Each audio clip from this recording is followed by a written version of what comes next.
सुप्रभात विद्यार्थियों, मैं आपकी हिंदी की शिक्षिका निशा। विद्यार्थियों, आज हम आपकी हिंदी की पाठ्य पुस्तक का पाठ 16 पढ़ेंगे, जिसका नाम है बाज और सांप। इस कहानी के लेखक निर्मल वर्मा जी हैं।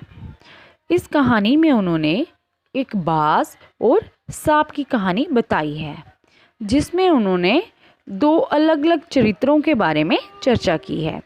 एक तरफ बाज है जो निडर है और साहसी है, और दूसरी तरफ सांप के बारे में बताया है जो डरपोक है, छुप कर रहता है और फिर भी अपने उसी स्वभाव में वो संतुष्ट रहता है। दोनों के स्वभाव में काफ़ी अंतर था। कहानी का नाम ही है बाज और सांप। तो चलिए विद्यार्थियों, हम इस कहानी को आगे पढ़ते हैं, शुरू करते हैं और फिर जानते हैं कि इस कहानी में क्या बताया गया है। समुद्र के किनारे एक ऊंचे से पर्वत पर सांप अंधेरी गुफा में रहता था। समुद्र की तूफानी लहरें धूप में चमकती झिलमिलाती दिन भर पर्वत की चट्टानों से टकराती रहती थी। अंधेरी गुफा में कौन रहता था? सांप रहता था। और वो गुफा कहाँ थी? समुद्र के किनारे पर थी। पर्वत की अमोरी घाटियों में एक नदी भी बहती थी, और वहाँ पर भी एक पर्वत था और जहाँ से एक नदी बहती थी।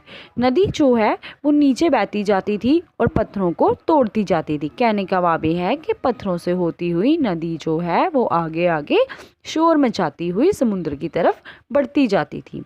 जिस जगह पर नदी और समुद्र जो है उनका मिलाप होता था, वह मिलते थे, तो वहाँ पर पानी जो तेज़ बहाव से इकट्ठा हो जाता था, तो वहाँ पर सफ़ेद रंग की जाग सी बन जाती थी। पानी की जो है जाग जो है वो इकट्ठी वहाँ पर हो जाती थी।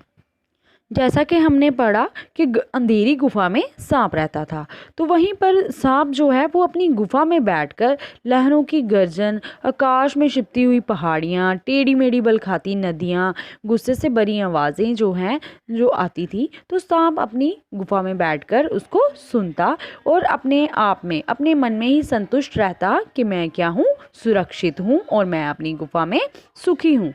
उसे देख के दुख नहीं होता था। वह सबसे अलग था और अपनी गुफा का स्वामी था। वह खुश होता था। सांप को बड़ी खुशी होती थी कि मैं अपनी गुफा का क्या हूँ, मालिक हूँ, और मुझे किसी से कुछ लेना देना नहीं है। दुनिया की भागदौड़ छीना झपटी से वह क्या था, दूर था। और सांप के लिए सबसे बड़ा सुख क्या था कि वह अपनी गुफा में सुरक्षित आराम से रहता था। एक दिन क्या हुआ, एकाएक आकाश में उड़ता हुआ खून से लथपथ एक बाज सांप की उस गुफा में आ गिरा।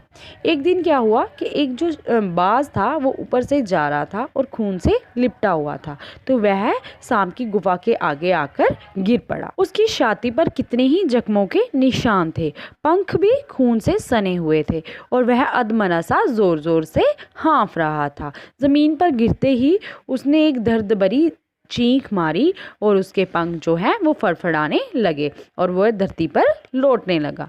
सांप ने जब इसको देखा, बाज को देखा, तो वो पहले डर गया और कोने में जाकर सिकुड़ गया। किंतु कुछ देर तक उसने क्या किया कि सांप ने बाज को देखता रहा और उसने देखा कि ये तो दर्द से हाँफ रहा है, और लगता है सांप को ऐसा लगा कि अभी बाज जो है वो मरने वाला है और अपने जीवन की आखिरी सांसें जो है वो गिन रहा है। तो सांप ने बाज से डरना जो है वो बेकार समझा। बाज जो है वो अधमरा जमीन पर पड़ा हुआ था, तो इसको देखकर सांप के मन में एक क्या हुई, हिम्मत बढ़ गई कि ये इसको बाज जो है वो सांप को कुछ नहीं करेगा।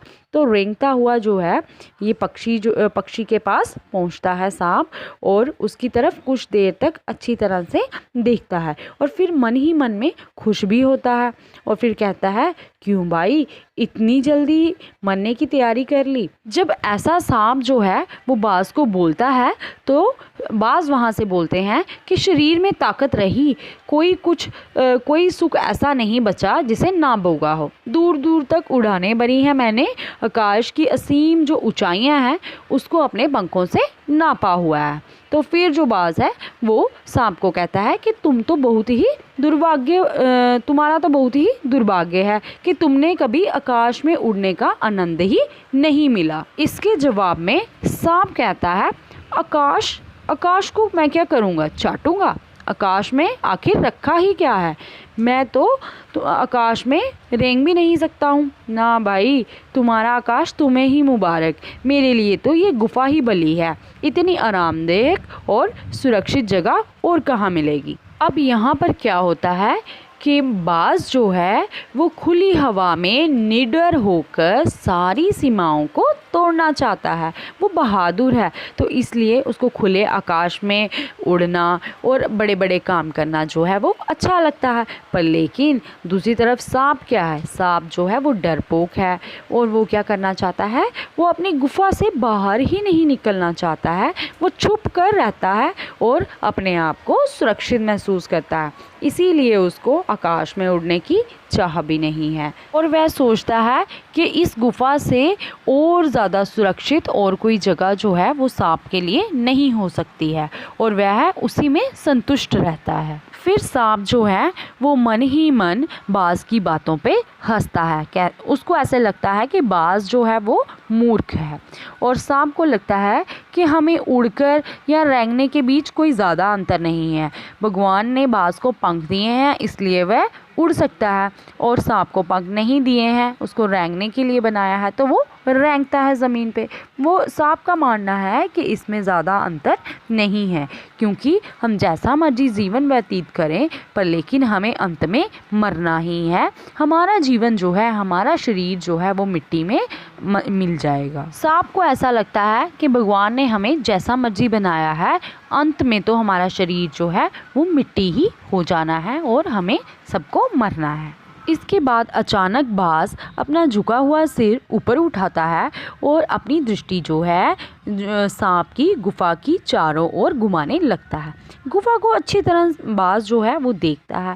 वो देखता है कि गुफा में जो चट्टानें हैं, दरारें हैं, वो आई हुई हैं, और उन्हीं दरारों से जो पानी है वो गुफा के अंदर टपक रहा है, और जिससे जो पूरी गुफा है वो सीलन से भरी हुई है। उसमें गुफा जो है वो पानी, उसमें से पानी जो है उसकी बूंदें टपक रही हैं, और सारी गुफा में क्या है, अंधियारा है। अमोरी हो गया, अंधेरे में डूबी हुई है, और वहाँ पर गुफा में उस पानी की सीलन की वजह से भयानक दुर्गंध भी फैल गई है।